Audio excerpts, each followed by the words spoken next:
Fala pessoal, começando mais um vídeo de fechamento de mercado para vocês. Semana passada acabou ficando sem vídeo. Cheguei a gravar o vídeo, mas se eu não me engano ficou sem áudio no final. Daí, enfim, é isso, joguei pro alto. Mas cá estou eu, mais um vídeo, vambora. Semana foi bem diferente do que o final da semana passada indicava, para ser bem sincero. Então, no final das contas, foi até bom eu não ter postado o vídeo, porque tudo que eu falei no vídeo da semana passada aconteceu o oposto. Então, começando aqui pelo S&P 500, recapitulando, semana passada o S&P tinha fechado com esse candle de venda gigantesco, rompendo média de 50, rompendo fundo, ativando o pivô de baixa, que é basicamente esse candle aqui que meu mouse está em cima. Basicamente, se você olha o gráfico até esse candle, você fala, pode até ser que não caia amanhã pelo fato de estar na cara de um fundo, mas isso daqui já reverteu para uma tendência de baixa. Porém, você joga no semanal, olha onde o preço estava, exatamente na média de 20, o que poderia significar um pullback. No final das contas, foi exatamente o que aconteceu. Então, a gente tinha uma divergência entre diário e semanal, e o semanal acabou prevalecendo. E, enfim, esse toque na 20 ele era bem relevante, principalmente porque essa média não era tocada desde abril, quando a gente teve o Liberation Day e todas as divulgações de tarifas, enfim. Então, era um suporte bem relevante para essa semana, que acabou se tornando muito efetivo. O mercado subiu todos os dias, 5 dias de alta em sequência.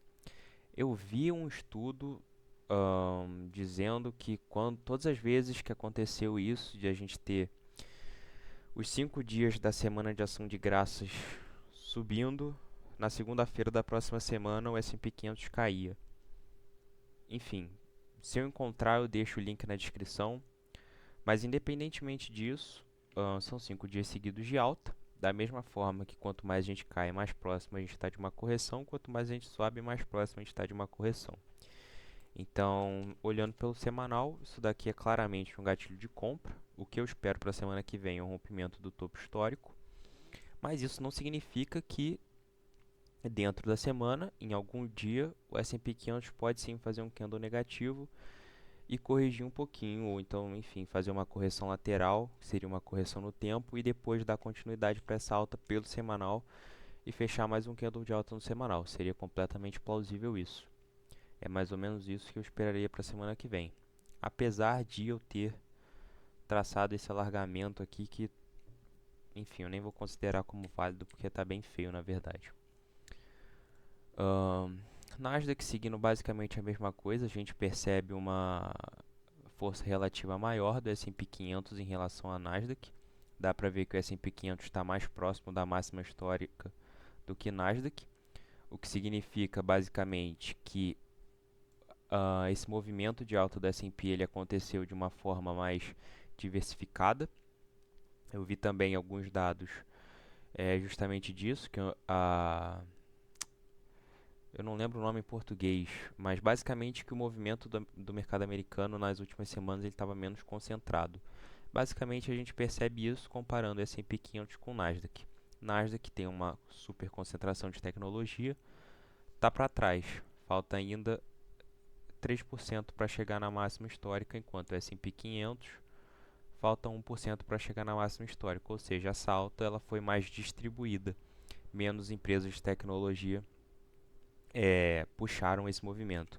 Isso se dá principalmente por Nvidia, que corrigiu bastante, bastante não, né? Mas enfim, quinta-feira passada deixou um candle de venda gigantesco e essa semana ficou basicamente de lado.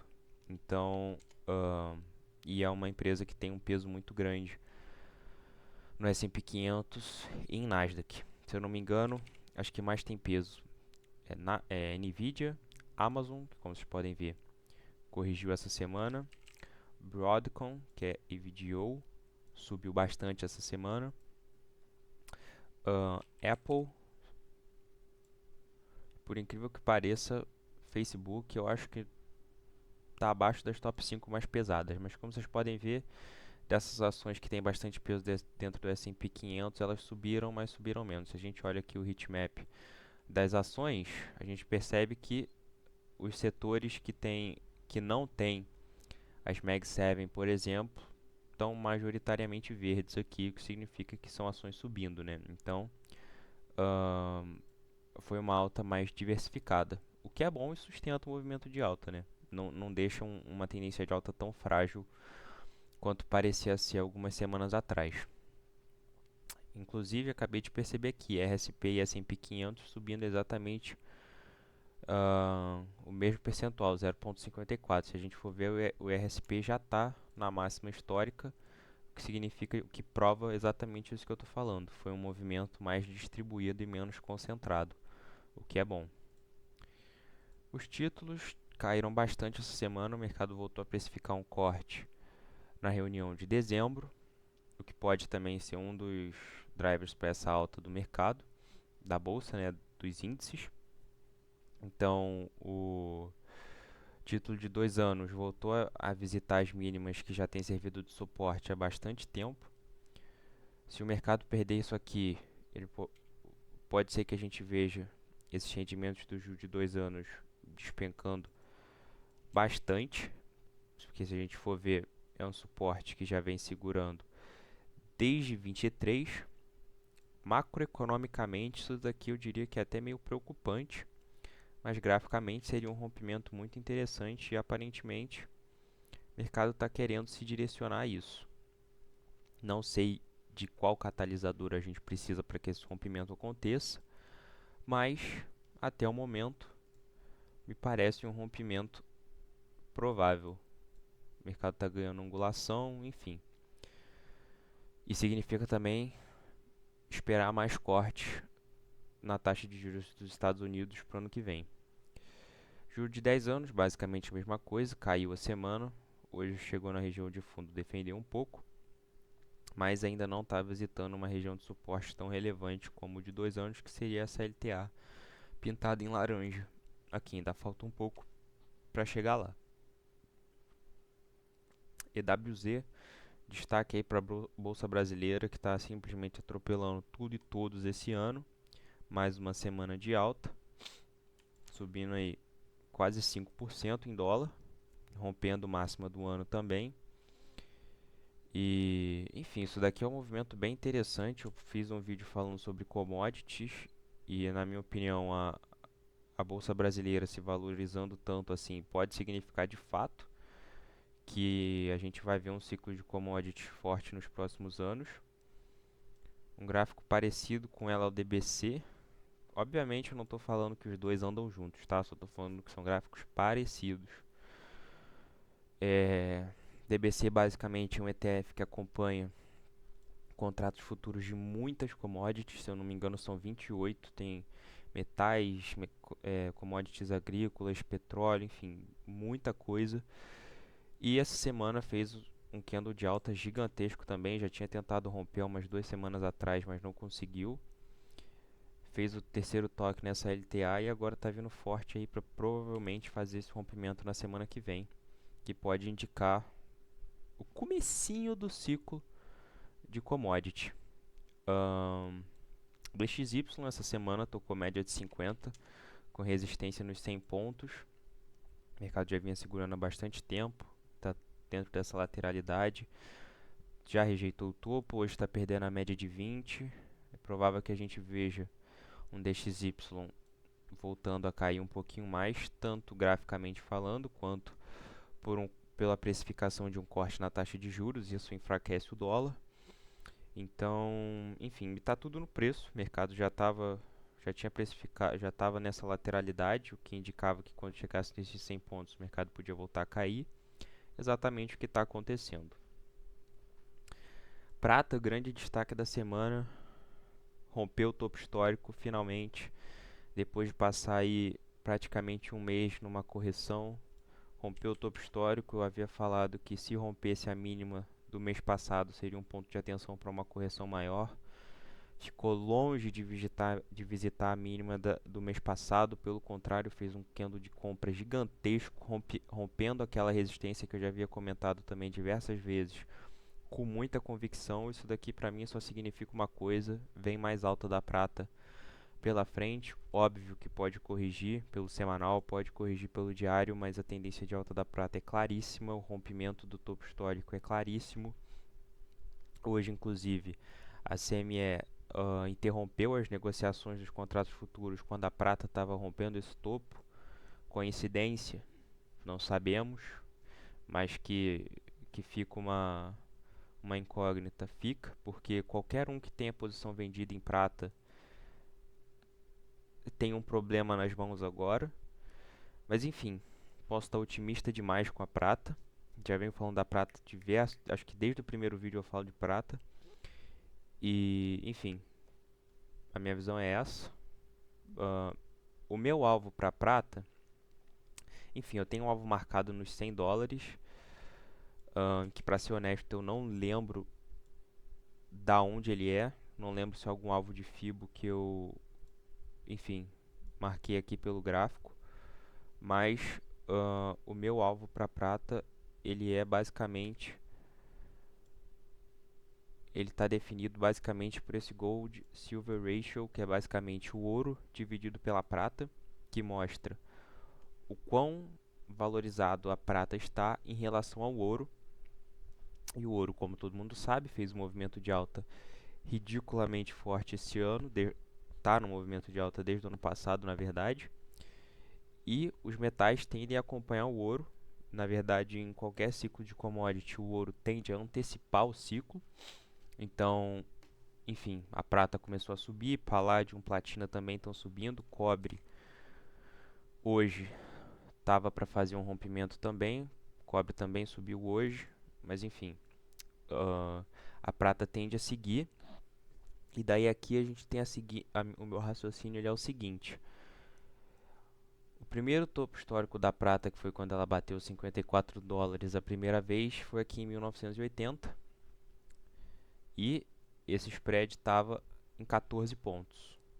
O segundo topo, a segunda vez que a prata tocou $55, 54, enfim, deixa só para não falar besteira para vocês. $50, perdão. Segunda vez que a prata tocou $50, que foi em 2011, Gold Silver Ratio estava basicamente em 30 pontos. Daí a gente já consegue enxergar essa LTA, juntando esses dois pontos, que são as duas vezes que a prata ficou muito valorizada em relação ao ouro. E agora a prata estava visitando a casa dos $50 mais uma vez, rompeu, já está cotada a $56 a onça e ainda está muito longe de fazer o terceiro toque nessa LTA, que seria que o raciocínio seria o seguinte: a prata está tão sobrevalorizada em relação ao ouro quanto ela estava nas outras duas vezes que ela marcou topo e derreteu em seguida. Ou seja, na minha opinião, a prata encontra uma resistência de fato relevante para corrigir, para fazer uma correção grande, uma correção relevante, quando esse spread tiver em 40, por volta de 44 pontos, que vai ser quando vai acontecer o terceiro toque dessa LTA. Então, basicamente, e não tem muito como definir um alvo em dólares para prata através desse raciocínio, porque depende de quanto o ouro vai tá valendo. Se o ouro continuar se valorizando e a prata continuar se valorizando mais ainda, o alvo da prata em dólares só vai aumentando. Se o ouro ficasse parado em $4.218 até, enfim, ficasse travado nessa cotação, aí daria para a gente ter uma projeção para prata, mas dificilmente é o que vai acontecer. Mas basicamente esse seria um alvo, esse é o alvo que eu estou trabalhando para prata para os próximos meses. E se chegar aqui, eu não sei qual vai ser o preço, mas vai ser uma valorização bastante considerável. Enfim, falando do ouro agora, o ouro está perdendo força relativa em relação à prata, é exatamente isso que o spread que eu acabei de mostrar para vocês nos mostra, a prata se valorizando mais do que o ouro, mas ainda assim o ouro hoje fez um rompimento de um triângulo simétrico, que indica mais alta, continua numa tendência de alta, assim como a prata só fez uma correção no último mês. Semanal também fechando um candle muito forte, rompendo o doji. Então, enfim, tendência ainda é de alta, indicação de mais alta para as próximas semanas, para os próximos dias. E para o ouro, o próximo ponto relevante são os casos dos 3.400, que é o último topo, a última máxima histórica. Petróleo tem estado bem morto, na verdade, nas últimas semanas. Eu acredito que o preço do petróleo pode se agitar, digamos assim, quando Trump de fato tomar alguma atitude perante a Venezuela, porque as tensões estão aumentando, ele já está dizendo que vai sim fazer um ataque, enfim, de fato um ataque à Venezuela. E como todo mundo sabe, a Venezuela é uma grande produtora, é um país produtor de petróleo, então pode ser que a cotação do petróleo se mexa quando isso acontecer, assim como aconteceu diversas vezes quando, enfim, a gente teve notícias relevantes sobre Rússia e Ucrânia ou os conflitos no Oriente Médio. E aqui tem mais 3 commodities que eu não sei se eu comentei em algum vídeo de fechamento de mercado, mas eu sei que eu comentei no vídeo das commodities, que é basicamente milho, soja e trigo. O milho fez um rompimento lindo hoje, basicamente rompendo essa LTB, que já vinha desde fevereiro desse ano, depois de ter tocado numa LTA que já vem desde 2011, se eu não me engano. 2011 não, 2005. Tocou nesse suporte 2 vezes dentro de um ano e agora fez o rompimento dessa LTA. Isso daqui para mim significa só uma coisa, é alta nas próximas semanas, quem sabe até nos próximos meses, porque o mensal também vai fechar em alta, mas o mensal ainda enfim, traz um viés mais baixista. A soja já rompeu há bastante tempo, acabou fazendo uma correção quando tocou nesse 61% aqui, no movimento de maio com o fundo desse ano. Mas já voltou a subir também, só fez um pullback nas médias. A tendência aqui já é de alta, já fez um rompimento. E o trigo está um pouco para trás, mas na minha opinião é o que graficamente está mais técnico para uma reversão e começar a subir, porque veio de uma tendência de queda bem definida e agora está afunilando dentro de uma cunha descendente em uma tendência de baixa, que significa reversão. Só não fez um rompimento ainda, mas tudo indica que esse rompimento vai acontecer cedo ou tarde e também vai indicar mais alta ainda. Bom, Nasdaq já falei. E criptos, Bitcoin de fato, quando eu comentei o rompimento dessa LTA, que poderia estar iniciando uma correção bem grande, possivelmente o fim do ciclo de alta de fato, essa visão se concretizou. Bitcoin corrigiu já 30%, 27% desde a máxima histórica, chegou a cair 35%, o que é uma correção bem relevante. Essa semana fez um movimento corretivo, está fazendo um pullback nas médias e retestando uma região de suporte agora como resistência. Se hoje fechar um candle negativo, eu já enxergaria isso como um gatilho de queda para voltar a cair mais minimamente até esse fundo, mas no momento o alvo para mim do Bitcoin é a casa dos 74, 70 mil dólares, que é essa região de suporte bem definida dos topos de 24 com o fundo desse ano. Caso ali seja rompido, 55 mil dólares. Eu tenho esse topo arredondado traçado, inclusive aqui dá para a gente fazer uma análise um pouco mais complexa de ciclos temporais, que é basicamente juntar um ponto de inflexão com o outro. Seria basicamente juntar dois topos. Com esse topo aqui, seria um topo de 24 com um outro topo de 24. Foram as 2 vezes que o Bitcoin marcou topo e iniciou um processo corretivo. Se a gente for ver, o ponto de inflexão foi justamente perto da onde ele marcou topo esse ano. Se o mercado replicar o movimento e fizer um movimento simétrico, a gente teria um ombro cabeça a ombro, com o topo do ciclo realmente sendo marcado só lá em julho do ano que vem. Vai acontecer? Eu não sei, é uma análise bem mais complexa. Posso estar, enfim, viajando completamente nisso aqui, mas é uma análise que eu fiz. O intuito do canal é justamente compartilhar as minhas análises, compartilhar as minhas visões, então tá aí. Caso aconteça, o Bitcoin ainda pode passar lateral, pode ficar lateral por bastante tempo, até de fato fazer a correção que enfim, que uns torcem, outros têm medo e por aí vai.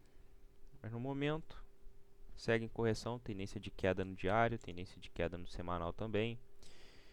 E é isso. Solana, movimento muito parecido com o Bitcoin, rompeu a LTA e desabou, basicamente, da máxima do ano para agora. A gente já tem uma correção de 55%, uma correçãozinha salgada. Chegou no suporte, que é essa casa dos $130, um suporte que já vem segurando o preço desde 2023. Então é um suporte bastante relevante. Se Solana romper aqui, aí a gente pode ver uma correção realmente tenebrosa, digamos assim. O próximo suporte que eu veria seria lá os $20, que a gente já está falando de uma correção da máxima histórica de 90%. Difícil segurar uma correção dessa, né? Mas enfim, no momento está numa região de suporte, está fazendo um movimento muito parecido com o Bitcoin, pullback na média. Enfim, se você tem Solana na carteira, por acaso, eu ficaria bem de olho nessa região de suporte. Se Solana romper aqui, a situação pode ficar bem feia. E por último, para fechar o vídeo, Ripple segue lateral, sem tendência nenhuma. Dá para ver uma tendência de queda pelo diário agora, mas é uma tendência de queda que eu diria que é bem fraca. Como vocês podem ver, tenta romper um fundo, defende, corrige. Tenta romper um fundo, defende, corrige.